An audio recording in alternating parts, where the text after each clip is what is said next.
This is the Lone Crater YouTube. We hope this video helps.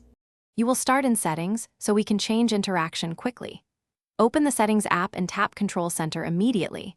This is where the toggle lives.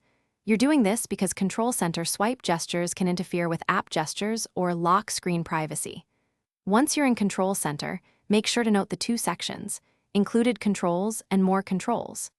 This context helps you know whether you're disabling the swipe entirely or just removing items.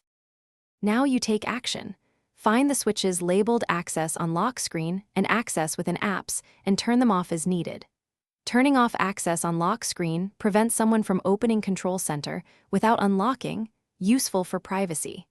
Turning off Access within Apps prevents accidental swipes during gameplay or navigation. Make sure to test by locking the iPhone and trying a swipe.